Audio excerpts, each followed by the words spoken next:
दोस्तों, इस दुनिया में दिखावा करने वाले लोगों को हम दो तरह से देख सकते हैं। एक तो वह जिनके पास धन संपदा होती है, तब वह दिखावा करते हैं, और दूसरे वह जिनके पास कुछ भी नहीं होता, उनके पास धन संपदा भी नहीं होती। कहने का अर्थ यह है कि उनके पास कोई भी ऐसा गुण नहीं होता जिससे लोग उनकी प्रशंसा करें।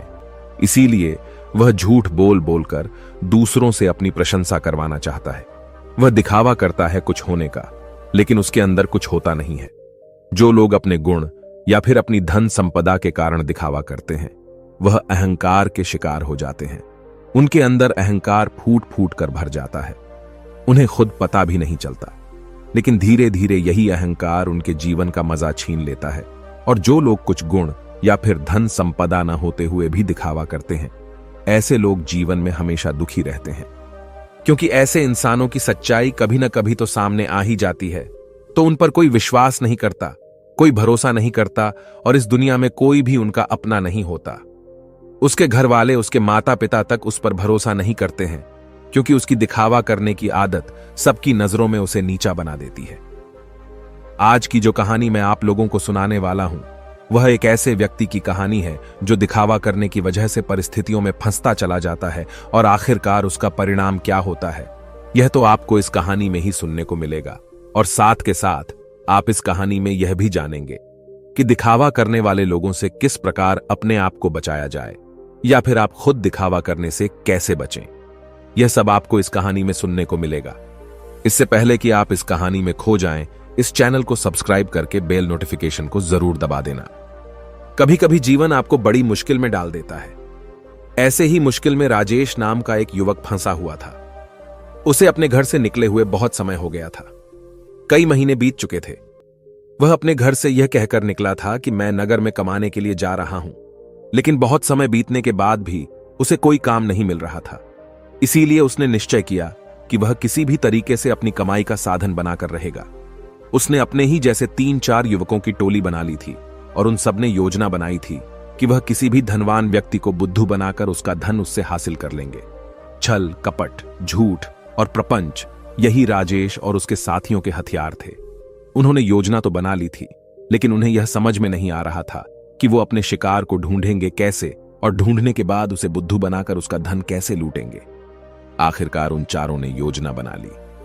उनकी योजना थी कि वह किसी ऐसे स्थान पर जाएंगे जहां पर बहुत सारे अमीर लोग आते हों, और वहां पर उन अमीरों में जो भी आदमी सबसे ज्यादा दिखावा करेगा, उनका शिकार वही होगा। उन्होंने नगर में एक ऐसी जगह ढूंढ ली थी जहां पर नगर के ज्यादातर अमीर लोग जुआ खेलने के लिए आते थे।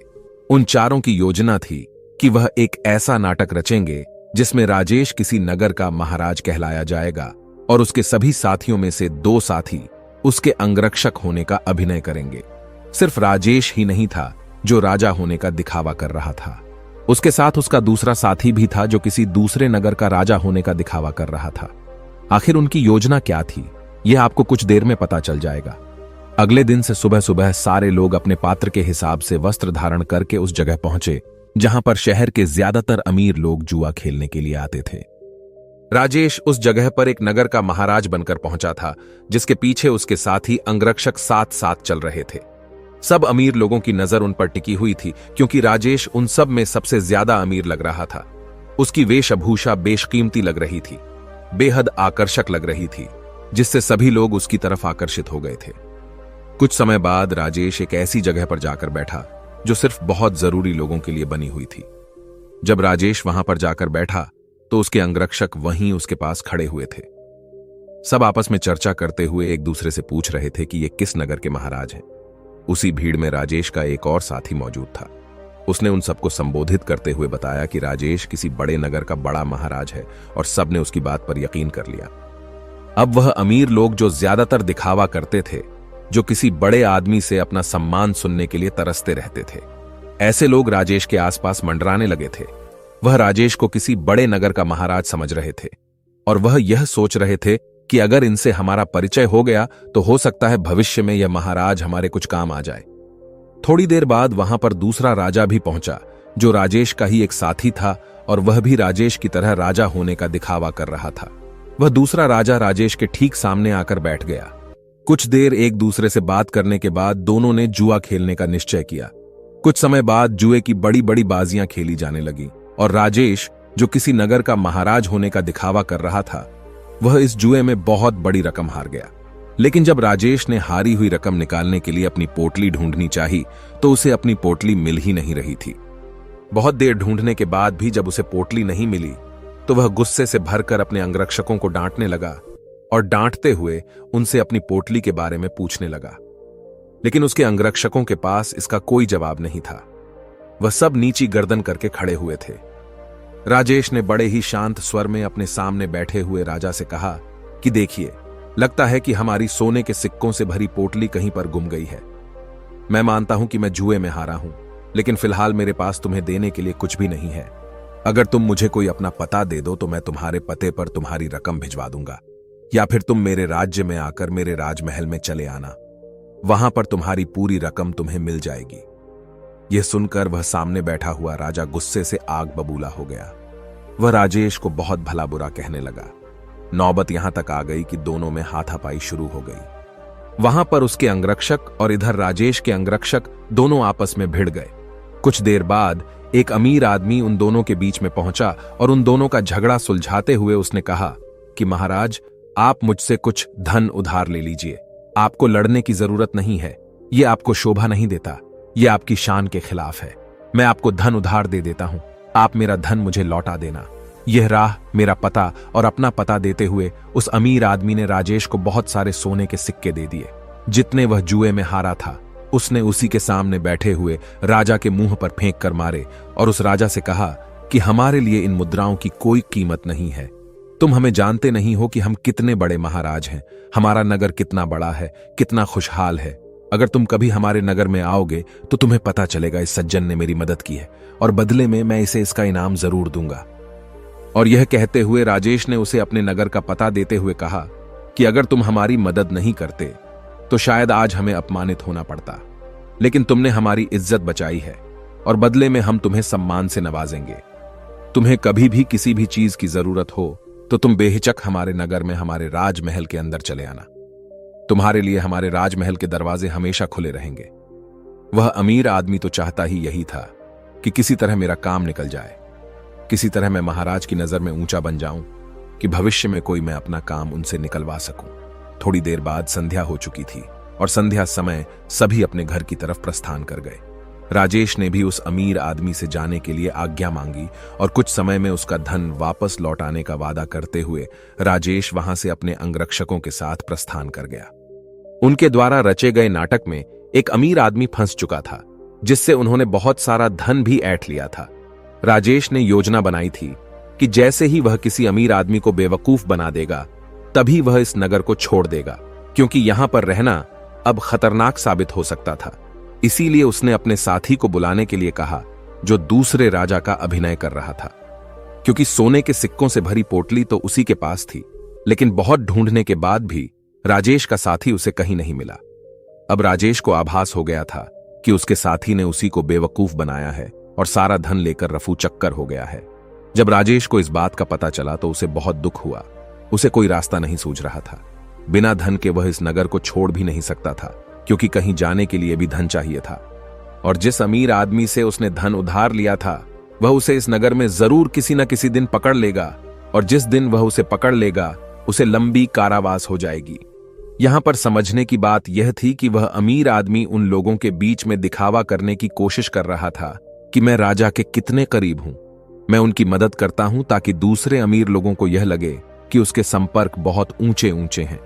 यह बहुत अमीर और बहुत रईस लोगों के बीच में उठता बैठता है, जिससे उसका ओहदा अपने साथियों के बीच बढ़ सके। इसीलिए उसने दिखावे की वजह से राजेश रूपी राजा को वह धन उधार दे दिया था। और राजेश तो जैसा कि आप सबको पता है, वह तो इसीलिए दिखावा कर रहा था कि वह किसी को अपना शिकार बना सके। लेकिन वह कहते हैं कि जैसी करनी वैसी भरनी, दोनों को दिखावे की सजा मिली। उस अमीर आदमी का धन लुट गया और यहां राजेश को उसके साथी ने ही बेवकूफ बना दिया था। कुछ समय बाद राजेश को उस नगर के दरबारियों ने ढूंढना शुरू कर दिया, क्योंकि उस अमीर आदमी को पता चल चुका था कि उसके साथ छल हुआ है, उसके साथ कपट हुआ है, और वह किसी भी कीमत पर राजेश को ढूंढना चाहता था। इसीलिए राजेश को छुपकर जंगल के रास्ते से वह नगर छोड़कर भागना पड़ा। जंगल में छुपते छुपाते वह एक दिन एक भिक्षु की कुटिया में पहुंचा, जहां पर एक भिक्षु ध्यान कर रहा था। राजेश उस भिक्षु के चेहरे की सादगी देखकर उसकी तरफ बहुत आकर्षित हो गया। उनके ध्यान से बाहर आने का इंतजार करने लगा। कुछ देर बाद भिक्षु ने जब अपनी आंखें खोली तो उन्होंने सामने बैठे राजेश को देखा। उन्होंने राजेश न से पूछा कि तुम कहां जा रहे हो और यहां पर मुझसे क्या चाहते हो। राजेश उनके चरणों में गिर पड़ा और रोते हुए उनको बोला, गुरुदेव, मैं दिखावा कर करके थक चुका हूं। मुझे कोई रास्ता नजर नहीं आ रहा। घर वालों के सामने मुझे दिखावा करना पड़ता है कि मैं नगर में कोई काम कर रहा हूं और नगर में मैं लोगों को बेवकूफ बनाता हूं, उनके साथ छल करता हूं, कपट करता हूं। मेरा पूरा अस्तित्व दिखावे पर टिका हुआ है। कृपया करके मुझे कोई ऐसा तरीका बताएं जिससे मैं आपकी तरह सादगी भरा जीवन जी सकूं, खुश होकर शांत होकर अपने जीवन का मजा ले सकूं। मैं थक गया हूं। भिक्षु ने मुस्कुराते हुए कहा कि सारी दुनिया दिखावा ही तो कर रही है। कोई अगर तुमसे कहता है कि तुम तो बहुत ही ईमानदार आदमी हो तो तुम खुश हो जाते हो, ये जानते हुए कि तुम एक झूठे और मक्कार आदमी हो। हर जगह, हर परिस्थिति में जब भी किसी इंसान को मौका मिलता है तो वह दिखावा करने से चूकता नहीं है। यह तुमने भी जरूर महसूस किया होगा। दिखावा करने के बाद तुम्हें तो यह लगता है कि तुम बहुत समझदार हो, तुम चालाक हो, लेकिन चालाक होने के कारण तुम्हारे जीवन की सरलता खो जाती है। तुम साधारण नहीं रह पाते। तुम हर जगह दिखावा करने की कोशिश करते हो और इसीलिए जीवन के आनंद को तुम कभी महसूस ही नहीं कर पाते। लेकिन समझने की बात यह होती है कि आदमी दूसरे के सामने दिखावा तभी करता है जब वह सामने वाले की नजर में ऊंचा होना चाहता है। अगर तुम सामने वाले से प्रभावित नहीं होते तो तुम्हें दिखावा करने की कोई जरूरत ही नहीं रहेगी, क्योंकि तुम किसी न किसी तरह सामने वाले आदमी को आकर्षित करना चाहते हो, उसे अपनी ओर खींचना चाहते हो, और यही दिखावे का सबसे बड़ा कारण होता है। लेकिन जो इंसान तुम्हारे दिखावा करने की वजह से तुम्हारी तरफ आकर्षित हुआ है, तो कल अगर उसे तुम्हारी सच्चाई पता चलेगी तो वह तुमसे दूर भी हो जाएगा। इसीलिए दिखावा करने की वजह से अपने भी हमसे दूर होते चले जाते हैं। हमें इसका कभी एहसास ही नहीं होता और हम अकेले पड़ते चले जाते हैं। आखिरकार हम पाते हैं कि हमारे आसपास कोई भी मौजूद नहीं है जिसे हम अपना कह सकें, जिससे हम अपने दिल की बात कर सकें, क्योंकि हर इंसान के सामने हमने सिर्फ दिखावा ही किया है। लेकिन जो इंसान अपने आप को जानता है, अपने एकांत में स्थापित हो गया है, उसे किसी के आने जाने से कोई फर्क नहीं पड़ता। वह तो बस अपने एकांत का आनंद उठाता है। कोई आए तो ठीक और जाए तो भी ठीक। वह किसी को आकर्षित करने की कोशिश नहीं करेगा और इसीलिए उसका जीवन सरल होता चला जाएगा, साधारण होता चला जाएगा, और जितने सरल तुम बनते जाओगे उतनी ही आसानी से तुम ध्यान में प्रविष्ट हो पाओगे। जीवन एक परीक्षा है, लेकिन कुछ लोग उस परीक्षा में संघर्ष नहीं कर पाते और वह लोग एक दिखावे का रास्ता अपना लेते हैं। उस जीवन को पूरी सच्चाई से जीना ही नहीं चाहते। वह खुद की सच्चाई को भी खुद स्वीकार नहीं करना चाहते। ऐसे बहुत से लोग होते हैं जिनके अंदर बहुत सारी बुराइयां होती हैं, लेकिन वह अपनी बुराइयों को कभी खुद महसूस ही नहीं कर पाते, खुद स्वीकार ही नहीं कर पाते। उन्हें पता होता है कि उनके अंदर यह कमी है, लेकिन अहंकार व दिखावे के कारण न तो वह अपनी बुराई सामने वाले के सामने बता पाते हैं और न ही उसको खुद स्वीकार करके उसको ठीक कर पाते हैं। इसीलिए सबसे पहले दिखावे की दुनिया को छोड़ो, बनावटी दुनिया को दूर हटा दो, क्योंकि जब बनावटी दुनिया तुमसे दूर होगी तो ही तुम्हारा मन स्वच्छ हो पाएगा, निर्मल हो पाएगा, और जितना मन तुम्हारा निर्मल होगा उतने ही अच्छे लोग तुम्हारे संपर्क में आते रहेंगे, और जितना कपटी तुम्हारा मन होगा तो कपटी लोग ही तुम्हें मिलते जाएंगे। हमें वही लोग जीवन में टकराते हैं जिस तरह का हमारा खुद का नजरिया होता है। अगर हमारा नजरिया साफ है, शुद्ध है, तो हमें शुद्ध लोग ही टकराएंगे, और वहीं पर अगर हमारा नजरिया कपट से भरा हुआ है, धोखे से भरा हुआ है, तो हमें रास्ते में ऐसे ही लोग टकराएंगे। तुम किसी को धोखा दोगे, कोई तुम्हें धोखा देगा, और यह गोला निरंतर चलता रहता है। इस चक्र से बाहर आने का सिर्फ एक ही तरीका है, किसी को आकर्षित करने की कोशिश मत करो। किसी को भी जबरदस्ती झूठ बोलकर खुश करने की कोशिश मत करो। बस तुम अगर यह छोटा सा सिद्धांत अपना लेते हो तो तुम्हारी बनावटी दुनिया कब सच में बदल जाएगी तुम्हें पता ही नहीं चलेगा। साधारण रहकर, सरल रहकर ध्यान की गहराइयों से अपने जीवन का परिचय कराओ, तब तुम्हें जीवन के आनंद का पता चलेगा। तब तुम समझोगे कि जीवन के असली मायने क्या होते हैं। किसी को बेवकूफ बनाना, किसी को झूठ बोलना, जबरदस्ती दिखावा करना यह जीवन नहीं है। यह कुछ और है। ये दुख है, ये संताप है, और यही दुखों का कारण है। इसीलिए तुम दुखों को काटना चाहते हो तो सबसे पहले इस पेड़ की जड़ को उखाड़ कर फेंको जो दिखावे का पौधा तुमने लगा रखा है। और ये कहकर वो भिक्षु कुटिया के अंदर चला गया। उनके जाने के बाद राजेश ने महसूस किया कि उसके जीवन में जितनी भी समस्याएं हैं उसके पीछे मूलभूत कारण उसका दिखावा ही है। अगर वह दिखावा करना छोड़ देता है तो जाहिर सी बात है वह झूठ बोलना भी छोड़ देगा। फिर कैसी भी परिस्थिति हो वह सिर्फ सच बोलेगा, और जब सच बोलने की हिम्मत उसमें आ जाएगी तो उसका जीवन खुद ही परिवर्तित हो जाएगा। ऐसे ही विचारों में डूबा हुआ वह उस जंगल को पार कर गया। दोस्तों, आपने आज के इस वीडियो से क्या सीखा वह मुझे आप कमेंट में बता सकते हैं। इसी के साथ में उम्मीद है कि आपको आज की वीडियो पसंद आई होगी, तो इस वीडियो को उस इंसान को शेयर करें जिससे यह कहानी सुनने की जरूरत है, और उसी के ठीक बाद चैनल को सब्सक्राइब करें। तो चलिए फिर मिलते हैं ऐसी एक और नई वीडियो में एक नए मैसेज के साथ। तब तक के लिए अपना ख्याल रखें। धन्यवाद और नमो बुद्धाय।